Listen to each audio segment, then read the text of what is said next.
Let's dive right into this fascinating explainer on how a complete lack of traditional corporate rules actually built an entertainment empire. Today, we're unpacking the cultural mechanics behind Netflix. It's an organization that literally rewrote the playbook on human resources, management, and innovation. So, if you've ever wondered how on earth a company operates with almost zero rigid policies and still achieves world-dominating success, well, you were in exactly the right place. All right, part one, Netflix versus the giant, Blockbuster. To really get this, we've got to start our analysis by going way back to the year 2000. Picture a cavernous meeting room on the 27th floor of the Renaissance Tower in Dallas, Texas. Just look at this sheer David and Goliath contrast. It's pretty wild. On one side, you have Blockbuster, a towering $6 billion giant with nearly 9,000 stores globally. And on the other side, Netflix.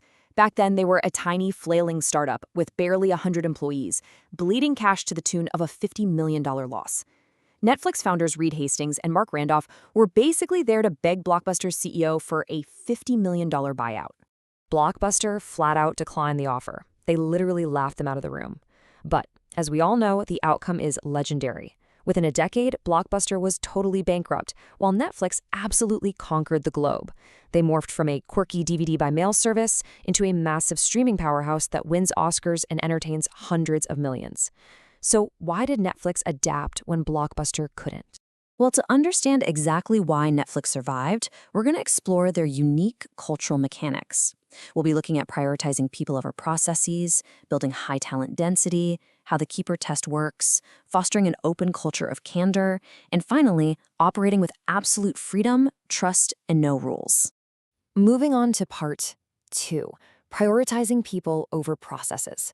Let's look at how this philosophy actually stems from Reed Hastings' previous failures with rigid corporate structures. Long before Netflix, Hastings ran a company called Pure Software, and man, it taught him a harsh lesson. In the early days of Pure Software, it was all about total freedom. A marketing guy could work from his dining room table, pouring bowls of Lucky Charms. But as the company grew, mistakes started happening. A salesman booked a $700 a night hotel in D.C. Someone's poodle chewed a hole right in the conference room rug. And in response to every single mistake, management did what most companies do. They created a new rule, a new approval process, a new policy. But here's the crucial takeaway. Most companies create strict policies just to prevent a handful of employees from making absurd or costly mistakes. The problem?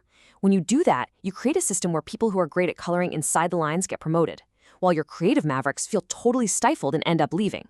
And when the market shifts, a rule-bound company simply can't adapt. By prioritizing people over process, you condition your workforce to think freshly and pivot fast, rather than just blindly following a rulebook. This perfectly illustrates the 3-step funnel framework Netflix uses. You can't just remove rules on day one, it's a progressive cycle. First, you have to build extreme talent density.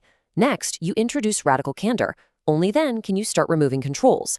And as you cycle through this funnel, the entire organization becomes incredibly fast and flexible. All right, part 3. High talent density. Because to make this kind of radical freedom work, you absolutely must have the right people in the room. This is the bedrock of Netflix's entire culture. You know, we hear it all the time in corporate speak. We're a family. But instead of treating the company like a family that stays together unconditionally, regardless of performance, Netflix operates like a professional sports team. A pro sports team demands absolute excellence in every single position. They train to win, they give each other constant, candid feedback, and if a player puts in a B performance, they are respectfully swapped out for an A player. To attract and retain 100% star talent, they introduced what they call rock star pay. They'd rather pay the very top of the market for one brilliant creative than hire a dozen average performers. And here's the kicker. They don't pay performance-based bonuses. Why? Because bonuses actually restrict flexibility. They tie you to predetermined goals. Netflix wants its top talent to pivot instantly as the market shifts, relying on their brilliant judgment, not a rigid bonus metric. Which brings us to part 4, how the keeper test works. Once you actually have this incredibly dense team of talent, how on earth do you keep it that way? Enter the keeper test. This is their management strategy for evaluating if an employee is truly the best possible person for the job. It's how they manage excellence without strict HR rules, ensuring every single seat is filled by a star.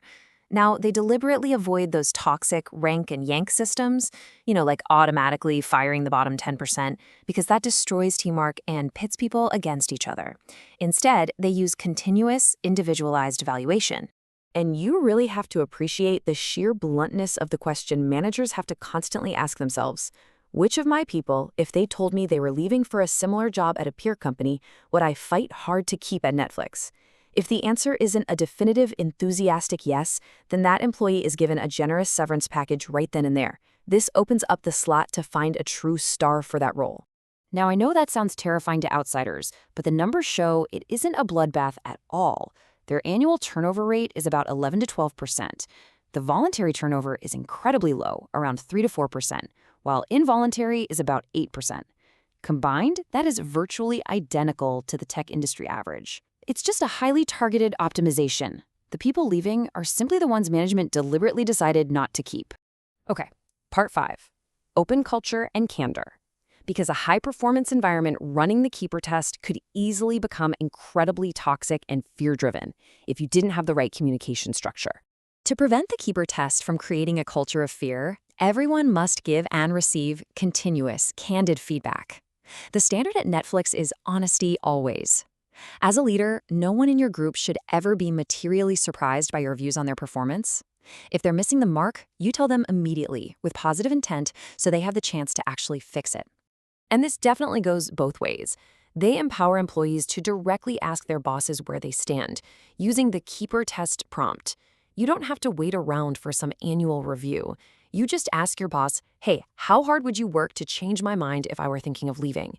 It removes all that anxiety of the unknown and builds profound trust. You instantly know if you're safe or if you need to level up in specific areas. Finally, part 6, freedom, trust, and no rules. Once you have this incredibly dense team of talented, highly honest adults, you can finally do the unthinkable. You can lead with context instead of control and start dismantling all that corporate bureaucracy. The ultimate reward for all this rigor is unprecedented freedom. For example, they completely abolished their fixed vacation tracking policy. Literally no policy or tracking. Since they don't track hours, they only care about what you achieve. They realize taking breaks sparks massive innovation, like one of their former chief product officers who came up with their best algorithmic ideas while out hiking in the mountains. So they rely entirely on a philosophy of trust, letting employees decide when and how much time off they need. There's this hilarious internal memo that proves a really powerful point. There is also no clothing policy at Netflix, but no one comes to work naked. You don't need a massive written policy for every little thing when you actually trust the common sense of your top performers. Just like you don't have to explicitly tell people to wear clothes, you don't need a rule telling a team of dedicated, elite professionals not to take 3 months off during the most critical project of the year. Stripping away all this red tape creates this incredible, virtuous cycle of speed and innovation that traditional corporate giants just can't keep up with. There are no vacation policies, no travel and expense approvals. The only rule is act in Netflix's best interest. There are no decision-making approvals or rigid performance improvement plans. Leaders delegate authority by providing context and trusting their team, exercising true leadership without micromanaging every single move. So before you go ripping up your own company's employee handbook, I want to leave you with a provocative question.